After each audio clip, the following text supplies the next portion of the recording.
Hello, founders. Welcome to another pitch deck critique and review. And this time we have a subscriber sent us this pitch deck, Rent Made Easy, Rentech. I'm going to do something a little bit different because this one is a super frustrating deck. I'm not kidding here when I say frustrated. And let me explain the reason it's frustrating me, because it took me a little bit of time to break down this pitch deck and begin to understand what exactly was being pitched. The light bulbs went off and I said, this is an amazing idea. I repeat, I thought it was an amazing idea because it's so novel. And that's what I love about great pitch decks and founders and startups that can present a unique and novel idea that make an investor say, oh, I didn't realize that was a thing. And yeah, I can see the potential. And as I started unwrapping this, slowly my excitement began to grow. And I said, wow, if these founders can pull it off, and there's a better than 0% chance always,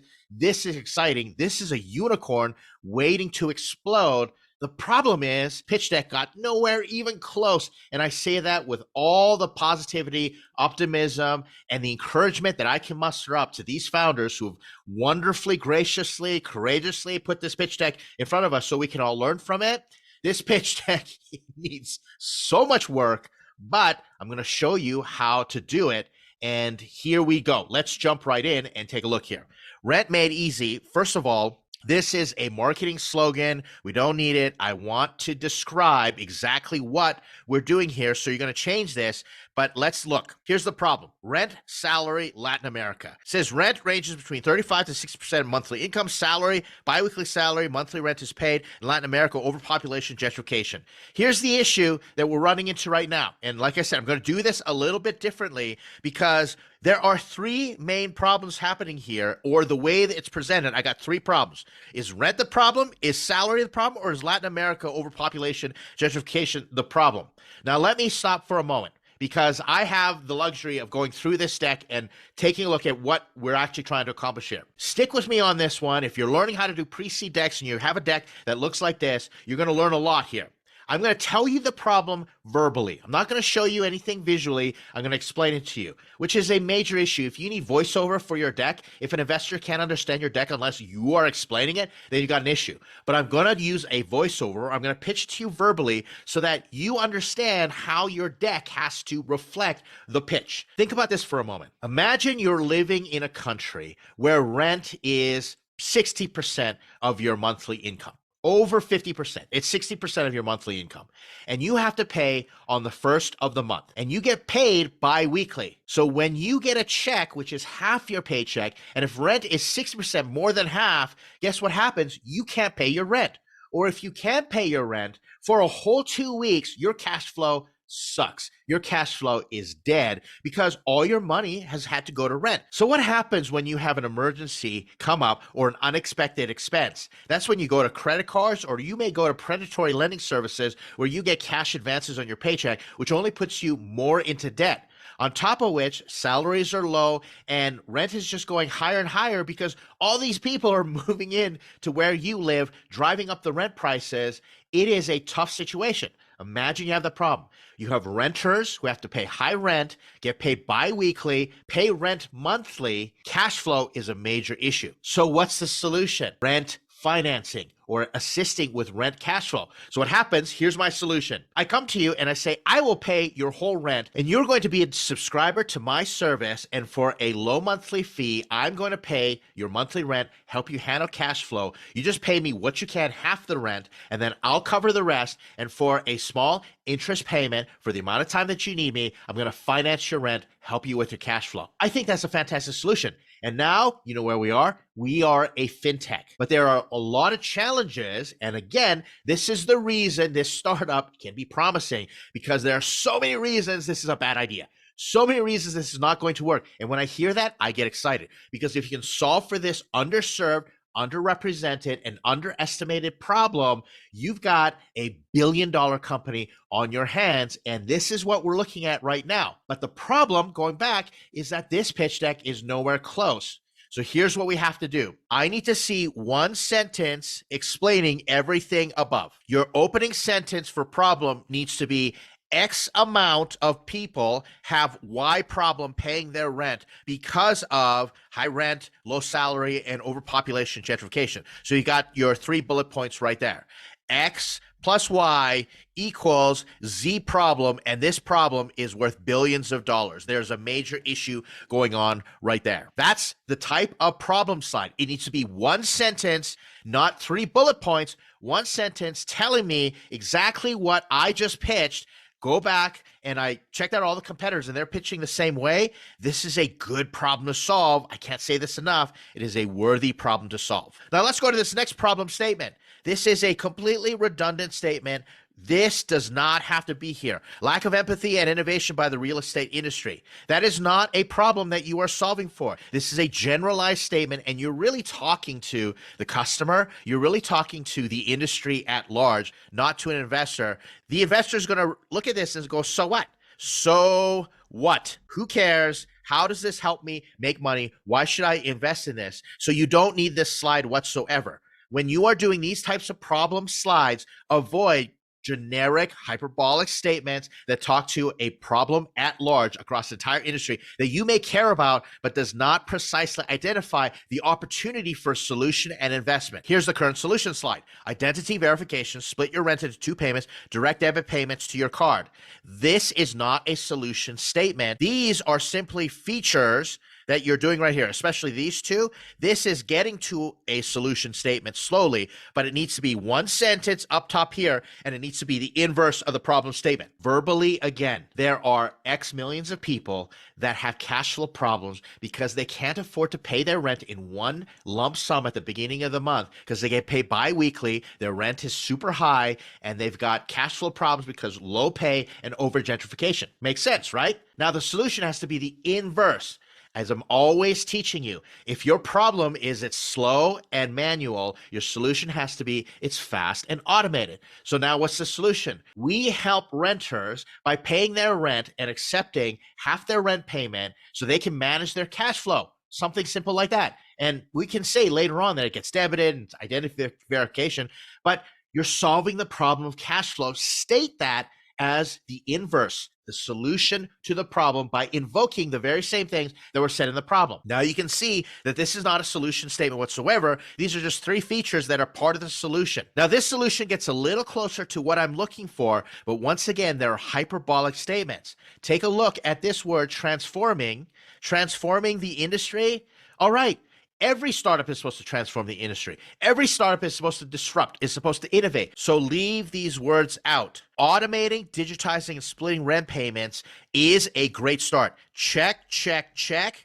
But you want to address the problem, such as cash flow, is the issue that we are solving for. Retool this statement to get closer to how I verbally pitch or how you would verbally pitch it, and we're going to get closer to the solution statement that you want. Here's the how it works slide. And I'm going to say right now, this was the slide that saved this pitch deck because finally, after going through the problem statement, let me understand. Step 1, beginning of the month, your company pays the total rent to the property manager or the landlord, and then your user pays you when you can at the end of the month. I get this. This was a good start, but it's missing a few things. First and foremost, I want to know how your member gets even on there because here are the issues. Look at it from the investor standpoint. What if people don't pay us back? This is exactly what goes through my mind. I go, okay, fantastic. They could use this, but what if they don't pay you back? What happens? So your how-to slide needs to talk about how you determine which user to come on board and how you ensure that they don't default. Empathize with the investor. As soon as I look at this, I go, great idea. Big problem, potentially huge solution, but there's so many risks. You want to address the risks before the investor has to bring it up. And the how-to slide is perfect to at least start that conversation. So this was your best slide so far in this deck. Tam, Sam, Som. Let's talk about this here. Remember, your TAM is how many users, if everybody used your solution and what they would pay and how much money you would make. You invoked Latin America. So that is actually your TAM. So Mexico is not your TAM. That's not your total addressable market. We want to look at Latin America. And so how many? I want to know how many people times what you are charging equals your TAM. That's what I want to see. So 441 billion USD, I have no idea what that is. Show your math. So Latin America is your TAM. So now you're saying your SAM is rented houses in Mexico, but that's actually not the case. You want to say how many Latin American renters are struggling with their payments. So you want to say our SAM are the people that were struggling, because that's what your business model is built for. It's optimized that even though everybody who's renting in Latin America could use it, the ones that struggle to pay are the ones that you're going to focus on. And then you can say your SOM is Mexico. You can say we're starting with Mexico, and that's how much we're going to be making. These numbers, 2.5, 1.2, those don't make a lot of sense if you start using my logic in how to calculate TAM, SAM, SOM. I'm going to repeat very clearly. Your TAM, the way that you position it right now, should be every rentable house and renter in Latin America could be using your service. How much money would you make? Your SAM is every renter that struggles with their rent payments. They've got this cash flow issue in Latin America, and your SOM is we're going to focus on Mexico because that's where our go-to-market strategy is. That's where realistically we could be making money. That would be a proper TAM, SAM, SOM if that's the way you want to do it. Your competitor slide is almost there, but I don't understand a lot of what's happening. So you want to be super clear. I don't know what supporting a lesser and tenant means. I do understand presence in Latin America. I do understand split your rent. And then price, what is this? Is this monthly price or what have you? Plus, I don't even know who this person is right here. You just got a logo. So you want to really clarify who your competitors are and whether they're in Latin America or not, and explain what's going on. Here's my thing about competitors for this case. If you're approaching investors in Latin America, they're going to know a lot of these names. I had to actually look them up. If you're going to approach investors in North America and you're showing them a competitor in Latin America, you want to focus on that. There's only one other competitor in Latin America from which that I can see, and they are like this, this, and this. So you want to customize and think about your audience in terms of who's the investor, what is their context, what is their background, what is their frame, their mindset of walking into this. That's going to be affected by where they are located geographically. Take that into account. Business model, property owners and tenants, 5% factoring. I do not understand what this means. You're better served in giving me a sentence and saying, we charge property owners this amount. You did a little better in terms of we charge tenants a monthly subscription to be on there. This is the curious thing. Interest, 5% every 5 days. I'm going to take a break and stop and talk to the founders here for a moment. 5% seems pretty darn aggressive every 5 days. So I want to understand, where did you get that 5% number from? This is going to be important because 5% every 5 days over the course of a month, that's 30% if you're doing that. And if you compound interest, that's even worse. That's pretty predatory. So I want to understand how you got to that and how does that affect the market? Because if you are looking like you're gouging the marketplace, then that is not going to fly and you're not going to get investors because they're not going to believe in this model. Because if you're trying to go out and solve a financial issue, you're just creating more financial issues for your users. That's my opinion right there. But if you're telling me 5% is necessary so people don't default, or you're telling me that 5% is the going rate in these other countries, let me challenge you for a moment. Let's say that your competitors are charging 5% interest. You say we only charge 1% interest because we have a subscription fee and we make sure we only accept the members that can pay us back, that aren't going to default. And that's the reason we've got this amazing technology. I know other companies that use AI to scan records and start to make decisions on whether this person is a good user to actually lend money to. So challenge your business model. Don't just go out there and replicate. Create a 10Xer, a 10X business model that makes all the investors go, okay, yeah,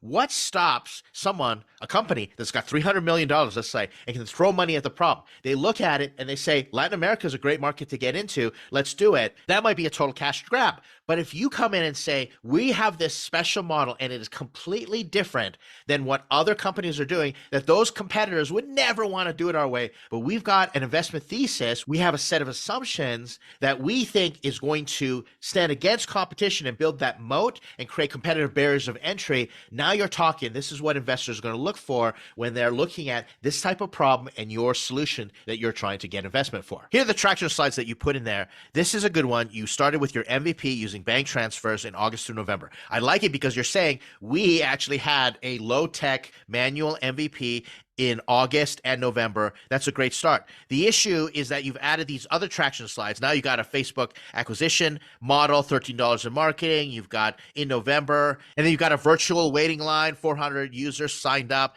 cost per lead 0.7.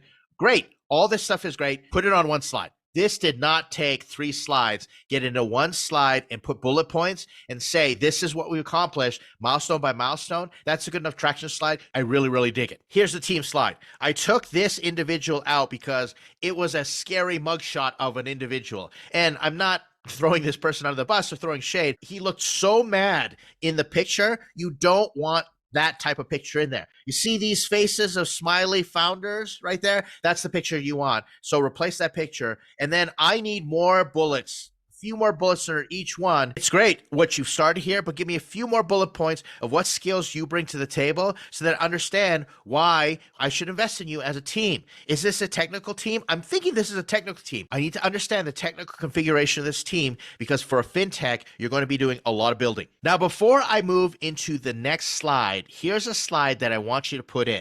And since you don't have it, I'm going to explain it to you here. I need you to put in a unique insight slide or a slide that explains your special sauce. You've mentioned it in your use of funds, but I need to understand how you are determining which renters to pay for. That is going to be such a huge slide. If you don't focus on that slide, you're going to lose people because what's going to happen is, as an investor, I'm going to say, all right, I'm going to give you $1 million. And in this case, you need a liquidity pool. You need funds to basically back all these renters. And that's a different model completely when it comes to paying investors back. You may be able to raise that fund and just say, hey, every time we lend it out, we'll give you a piece of the interest that you get back. What I'm going back to is that if I give you a big pool of money that you're going to be doling out to renters, I want to know how you're going to prevent these people from defaulting. I need to understand your unique insight and how you've created a risk model or you've done a risk assessment, how you're mitigating default rates. That is a very important thing that I need to see in this pitch deck, and I think it'll round it out quite nicely if you do all these other changes that I'm recommending. Investment round, we're missing some information that investors are going to be thinking.